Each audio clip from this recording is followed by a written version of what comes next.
샬롬. 샬롬.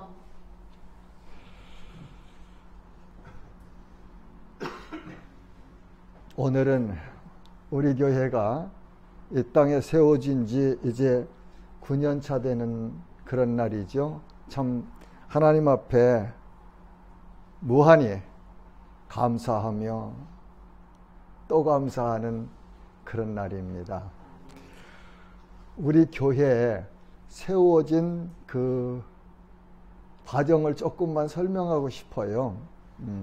제가 2008년까지 중국에서 1차 사역을 마치고 2009년에는 안식년을 보내고 있었습니다. 그러다가 2009년 봄에 나와서 저쪽에 휴전선 근처에 찾아다니면서 하나님 앞에 기도했어요. 어디서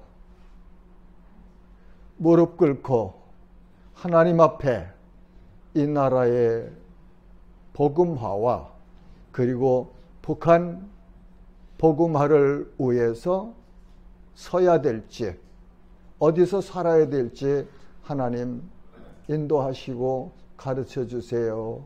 그렇게 기도하다가 아는 목사님 권고를 받아서 저쪽에 아산 신창에 내려갔죠. 그러면서 2009년도에 열린문 복음선교회를 설립했어요. 지금까지 이 선교회는 북한 선교를 감당하고 있지요.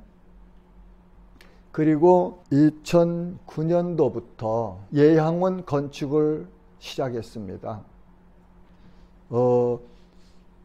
행정적인 과정을 2009년 하반기부터 쭉 해오다가 실제 건축은 2010년 3월부터 7월까지 마무리해서 준공을 했죠. 그리고 거기서 제자훈련을 했습니다. 지금도 전 세계에 흩어져 있는 제자들이 그때 양육되어졌던 그런 신실한 제자들이 있음을 보고 하나님 앞에 감사를 드리죠. 그러다가 2011년 10월 달에 마음속에 하나님께서 교회 개척하고 싶은 마음을 주셔서 기도하던 중에 제가 교제하던 목사님께 이쪽에 호서대학을 한번 가보고 싶어서 목사님 나 그때는 차가 없을 때니까 호서대학 좀 한번 가고 싶은데 좀 같이 동행해 주시면 감사하겠습니다 했더니 목사님께서 흔쾌히 그렇게 허락해 주셔서 가다가 배방을 지나가는데 오른쪽에 보니까 부동산 소개서가 있대요. 그래서 목사님 나 저기 좀 들어갔다 갔으면 좋겠습니다. 그러니까 그래요. 그리고 세워주셔서 들어가서 나는 목사인데 교회 개척을 하고 싶어서 여기 지나는 길에 당신네 사무실이 눈에 띄어서 들어왔습니다. 이렇게 잘 오셨습니다. 그러더라고요. 그러면서 아주 교회 개척이 딱 좋은 장소가 있는데 한번 보시겠습니까? 그래서 보십시다. 그래서 가서 봤더니 어느 교회가 거기서 개척해서 5년인지 7년인지 목회를 해서 많이 성장을 했고 그래서 자체 교회를 건축해서 나갔는데 비운 지가 한 3개월인가 됐다고 해요. 그런데 아직 주인이 안 결정됐다고 하더라고요. 그러면서 여기 참 좋은 장소라고 그러대요. 그래서 아무튼 봅시다. 그렇게 하고 돌아와서 기도하면서 다음 날인지 제가 함께 사역하는 동역자들에게 제 마음을 그리고 그 봤던 것을 이야기하고 그날 목요 기도회 때 기도하고 함께 가서 보았습니다. 그 장소를 그랬더니 다 한 마음으로 좋다고 하더라고요.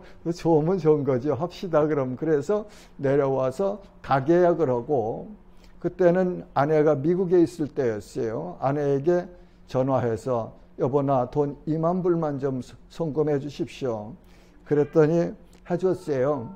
그렇게 해서 그걸 가지고 계약금 2천만 원 계약금 지불하고, 그리고 교회 양면에 천으로 된 그 교회 간판 2개 만들고 중개 수수료 드리고 하니까 아무것도 없었죠. 그때부터 하나님의 은혜가 역사하시는데 놀랍도록 부족함이 없게 넘치게 그렇게 채워주셨어요. 여기 여러분들이 그 교회를 함께 개척하신 분들이고, 그때 참 숨어서 이름 없이 수고하신 우리 김정우 장로님과 최기은 목사님, 이제까지 우리 함께 이렇게 동역을 하고 있는데 참 신실하시고 훌륭한, 제게는 바울에게 아굴라와 브리스길라가 있었다면 두 분은 제 사역에 거의 그런 성격의 동역자다, 그렇게 생각하고 살아갑니다. 그렇게 하고 2005년 말까지 제가 개척해서 목회를 하고,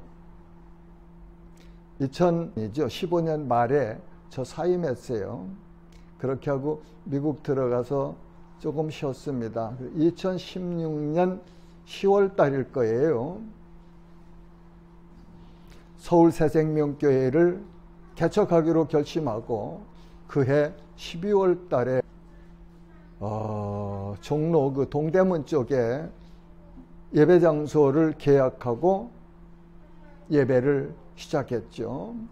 그렇게 하고 그 교회는 2018년 말까지 사역을 하고 사임을 했습니다. 지금은 그저 전 세계 이곳저곳 이렇게 여행차 다니면서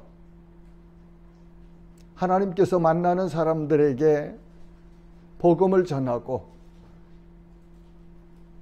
그리고 하나님의 사역자들이 외로운 곳에서 그렇게 사역하며 당하고 있는 고통과 아픔을 함께 나누고 위로하고 하는 중에 성령의 역사하심으로 이렇게 치유하시는 그런 사역들을 감당하고 있습니다. 이 시간을 통해서 이 교회를 세워주신 우리 하나님께 모든 영광과 감사와 찬송을 올려드립니다. 그리고 신실하신 동역자 여러분들께 감사드리며, 또 전 세계에 흩어져 있는 제자들에게 또한 감사와 사랑을 전하고 싶습니다. 우리 교회는 표어가 하나님을 경외하고 복음을 전파하는 교회예요. 하나님 경외함과 복음 전파, 이 두 기둥을 세우고 표어로 그렇게 가지고 있습니다. 그리고 우리 교회에 7가지 7대 비전이 있습니다. 비전이, 첫째는 우리는 하나님을 경외하는 예배 공동체로 나간다. 두 번째로는 우리는 복음을 자랑하는 전도 공동체로 나간다. 세 번째로는 우리는 성경을 가르치고 배우고 실천하는 말씀 공동체로 나간다. 네 번째는 우리는 통일 시대를 준비하는 민족 복음화 공동체로 나간다. 다섯 번째는 우리는 자녀들을 21세기 지도자로 세우는 비전 공동체로 나간다. 여섯 번째는 우리는 외국인들과 함께 예배하는 열방 가족 공동체로 나간다. 일곱 번째는 우리는 세계 선교를 감당하는 선교 공동체로 나간다. 이런 비전을 하나님께서 주셔서 이 비전을 붙들고 기도하면서 나아가고 있습니다. 그래서 오늘은 한번 좀 해볼까요? 우리 교회 주님교회 새생명교회, 우리 교회 좋은 교회 새생명교회 한번 해보십시다. 시작. 우리 교회 주님교회 새생명교회, 우리 교회 좋은 교회 새생명교회. 아멘. 그리고 우리 구호 있어요. 그렇죠? 한번 해볼까요? 이상희장님 한번 해봅시다. 구호 준비. 이하. 오늘은 천안에서 내일은 평남서원으로. 할렐루야. 아멘. 아멘. 오늘은 여기 있지만 내일은 평양과 남포와 사려원과 원산으로 가서 하나님의 나라를 세워가자 하는 구호죠, 구호. 예. 이제 말씀을 상고해야 하겠습니다. 본문 말씀은 요한복음의 마지막 장이죠. 마지막 장. 21장 1절에 보면은 그렇게 말씀이 기록되어 있습니다. 그 후에 예수께서 디베랴 호수에서 또 제자들에게 자기를 나타내셨으니 나타내신 일은 이러하니라. 그 후에 20장에는 예수님께서 부활하신 이후에 유대인들을 두려워하며 문들을 꽁꽁 닫아 걸고 두려워 떨고 있는 제자들에게 찾아오시죠.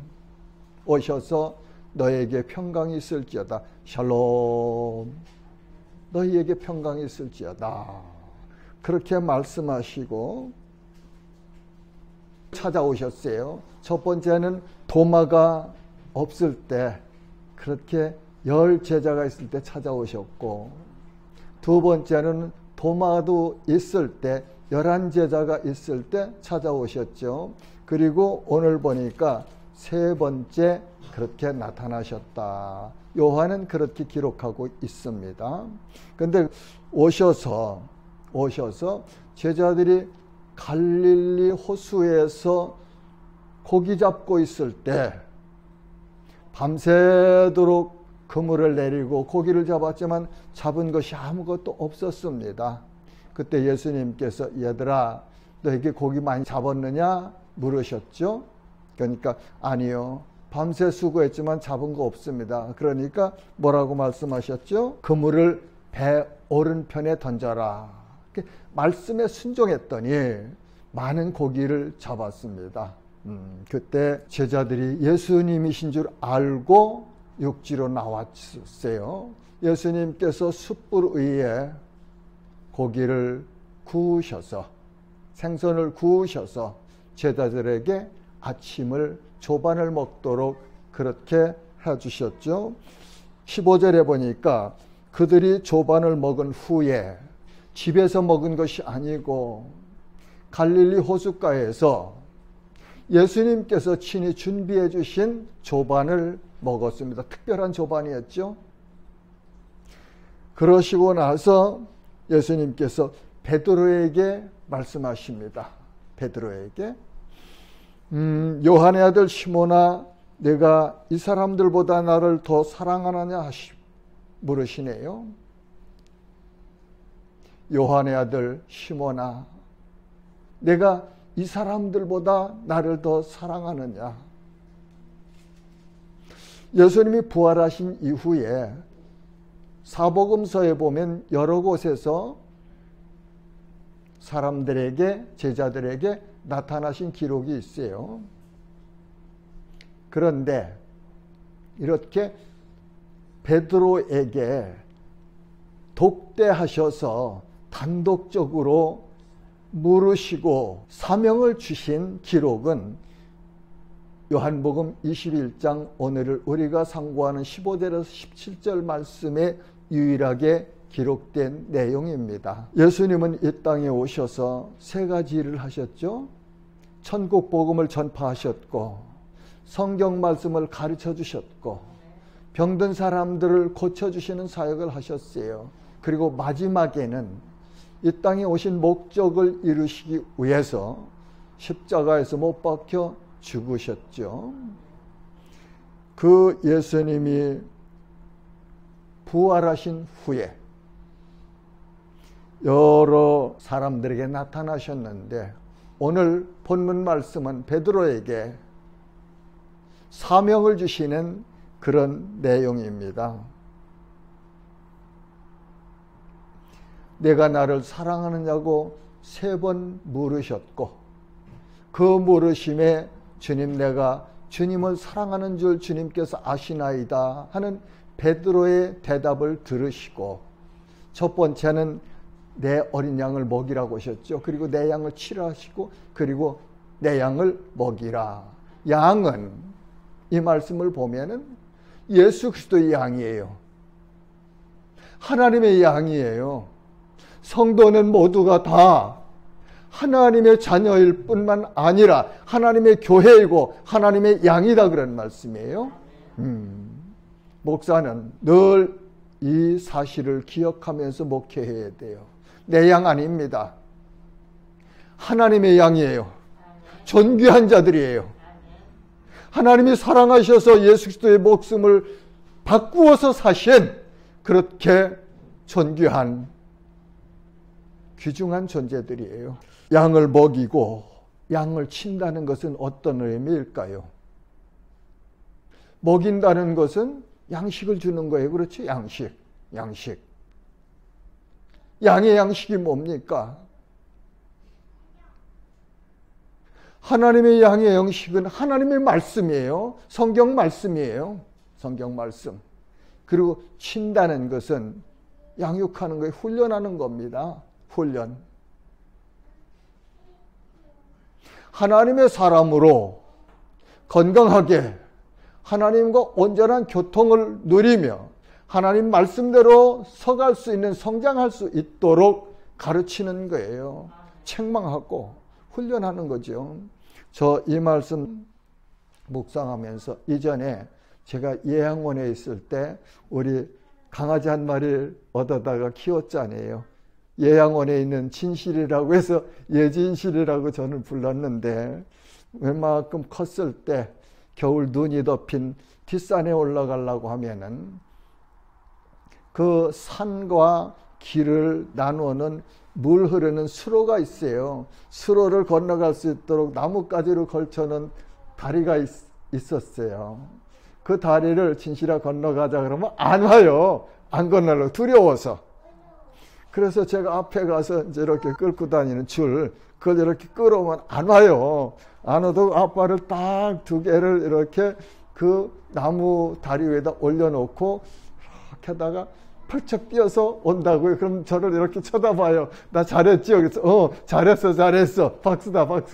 그러면 내가 그냥 올라가나요? 아니죠. 되돌려 세웁니다. 되돌려 건너가죠. 또 건너가자. 또 똑같아요. 또 돌아가자. 그리고 또 다시 합니다. 몇 번 그렇게 훈련을 하죠. 그러고 이제 올라가서 쭉 이제 산을 걷고 뛰고 하다가 내려오면 다음에 갈 때 또 그래요. 그런데 한참 하다 보니까 어느 날인지는 이걸 두려워하지 않는 거예요, 진실이가. 그러면서 잘 걸어서 건너오대요. 그럼 나를 이렇게 쳐다보죠. 너 많이 성장했다. 야, 착하다. 고맙다. 훈련의 효과죠. 훈련의 효과예요.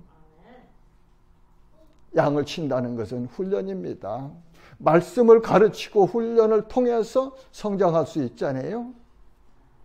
그래서 에베소서 4장 11절과 12절에는 그가 어떤 사람은 사도로, 어떤 사람은 선지자로, 어떤 사람은 복음 전하는 자로, 어떤 사람은 목사와 교사로 삼으셨으니 이는 성도를 온전하게 하여 봉사의 일을 하게 하며 그리스도의 몸을 세우려 함이라.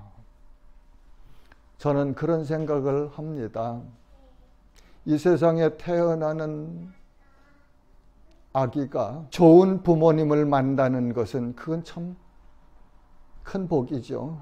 물론 부모님이 다 마음은 똑같겠습니다만 또 가르치는 거나 가정 환경이나 이런 것들의 차이가 있잖아요. 좋은 부모님 만난다는 것은 참 좋은 복이라고 그렇게 생각합니다. 그리고 자라가면서 훌륭한 스승을 만나야 되죠. 좋은 스승을 만나면 좋은 사람으로 성장할 수 있어요. 그러면서 좋은 사회생활을 하려면 또 좋은 친구가 있어야 됩니다. 좋은 부모님, 좋은 스승, 좋은 친구. 이것이 인생이 바르게 성장하고 그리고 사회가 인정하는 나라와 커뮤니티를 섬기는 사람으로 성장할 수 있는 조건 중에 세 가지 아닐까 생각해요. 그렇다면 교회는 하나님의 말씀을 통하여, 복음을 통하여 이 우주 만물에 가장 신실하시고 훌륭하신 하나님 아버지를 만날 수 있게 하는 것이 교회입니다.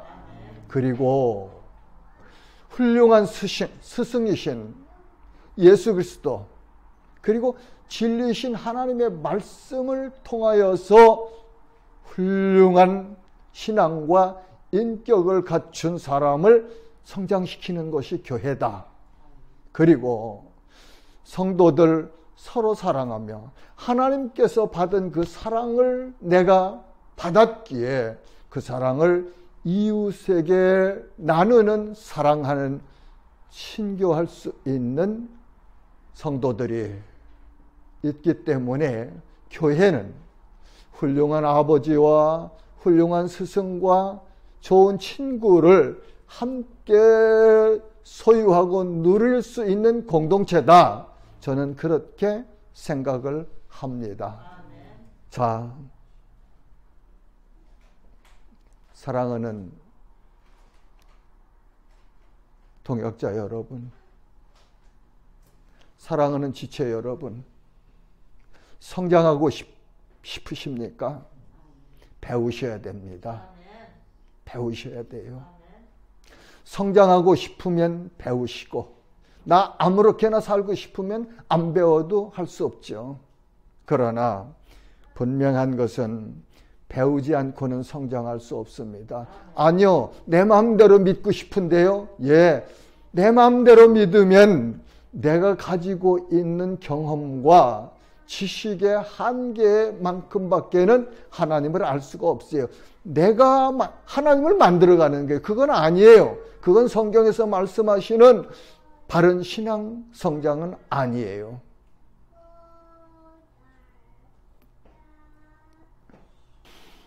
바울 사도는 사역할 때에 어디에 가든지 하나님의 말씀을 가르쳤어요.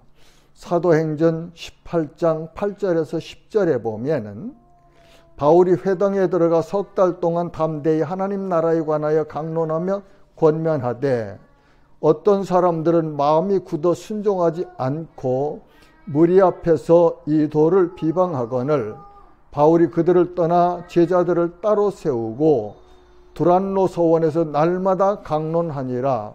2해 동안 이같이 하니 아시아에 사는 자는 유대인이나 헬라인이나 다 주의 말씀을 듣더라. 아멘. 바울의 두란노 사역 2년 동안 날마다 제자들에게 하나님의 말씀을 가르쳤다고 그러죠. 그랬더니 아시아에 있는 유대인과 헬라인, 이방인이에요. 모두가 다 하나님의 말씀을 듣더라. 그렇게 기록하네요. 그리고 이 바울 사도는 자기의 제자요, 동역자요, 영적 아들이라고 하는 디모데에게 편지를 보내는데 디모데 후서 2장 2절과 3절에는 내가 많은 증인 앞에서 내게 들은 말을 충성된 사람들에게 부탁하라. 그들이 또 다른 사람들을 가르칠 수 있으리라. 너는 그리스도 예수의 좋은 병사로 나와 함께 고난을 받으라. 그러시면서 디모데 후서 3장 16절과 17절은 모든 성경은 하나님의 감동으로 된 것으로 교훈과 책망과 바르게 함과 의로 교육하기에 유익하니 이는 하나님의 사람으로 온전하게 하며 모든 선한 일을 행할 능력을 갖추게 하려 함이라.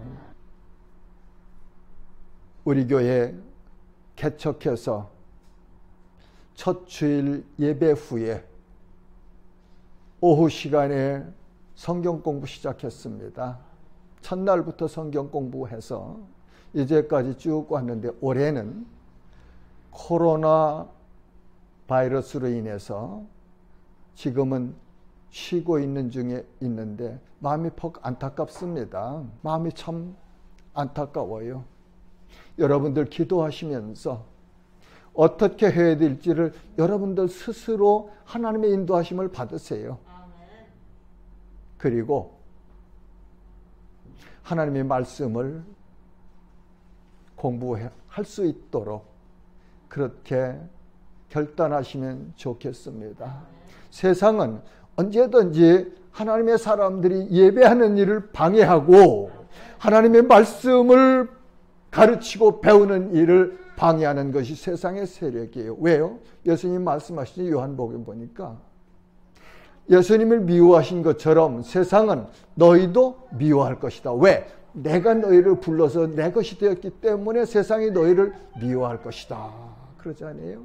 바울도 디모데에게 나와 함께 고난을 받으라. 하나님의 말씀에 순종해서 주님의 일을 할 때에는 고난이 함께 있다 하는 사실을 가르치고 있습니다. 그럴지라도 우리는 주님을 예배해야 되고 하나님의 말씀을 배우고 가르쳐서 그 말씀을 따라서 성장해야 맞습니다.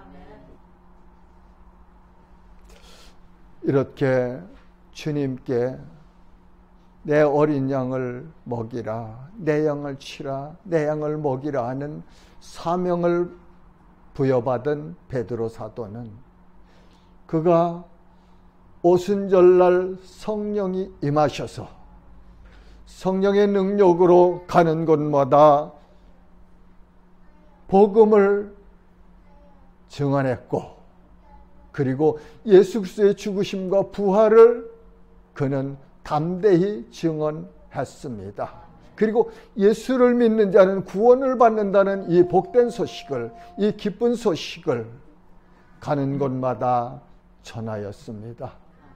그 베드로가 기록한 서신 베드로전서에 보면은 베드로전서 5장 1절과 4절에는 너희 중 장로들에게 권하노니 나는 함께 된 장로요 그리스도의 고난의 증인이요 나타날 영광에 참여할 자니라.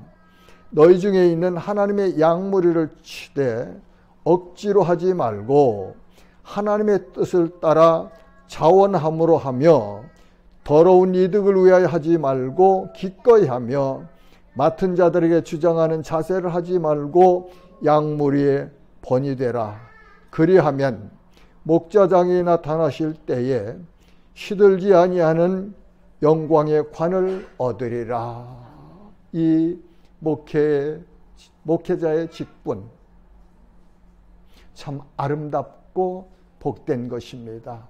물론 이 땅에서 삶에서 사역을 하다 보면 가정적으로나 사회적으로는 버려야 될 것들이 많습니다.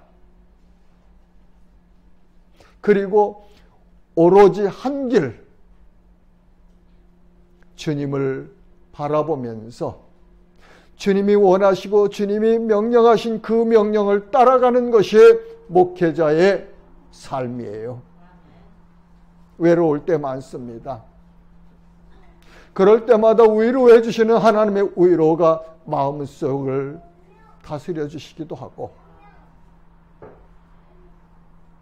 답답하고 외로울 때 하나님 앞에 기도하면 그 옛날 까마귀를 통해서 엘리야를 떡과 고기를 먹이셨던 그 하나님은 오늘도 누구인지는 모르지만 하나님께서 준비하신 사람들 손길을 통해서 주의 일을 이루어갈 수 있도록 하나님께서 역사하심을 체험하며 살아가는 것이 목회자의 길이에요. 그러나 이 길이 끝나면 목자장이 나타나실 때 시들지 아니하는 영광의 관을 얻으리라. 영광의 관을 얻으리라. 참 아름다운 직분입니다. 복음을 전한다는 것은 고난도 있지만 영광스러운 직분입니다. 이 직분을 맡겨주신 하나님께 늘 감사하면서 성령의 인도하심 안에서 깨어있으면서, 항상 깨어있으면서 하나님의 양인 성도들을 바르게 가르치고 치리하는 그런 사역에 열심해야 할 것입니다. 기뻐하면서, 감사하면서, 자원함으로 그렇게 하라고 베드로 사도는 우리에게 가르쳐주고 있습니다. 사랑하는 동역자 여러분, 가는 길이 외롭고 답답하고 고난이 있을지라도 주님을 바라보면서, 십자가 위에서 못 박혀 죽으신 그 주님을 바라보면서 부활하신 주님과 함께 동행하면서 주님이 원하시는, 주님이 기뻐하시는 주님의 일을 해나가십시다. 언제까지요? 생명 다하는 날까지, 주님 앞에서는 그날까지 기쁨으로 감사함으로 이 일을 하다가 주님 앞에 서시는 영광스러운 동역자들로 승리하시기를 주님의 이름으로 축복합니다.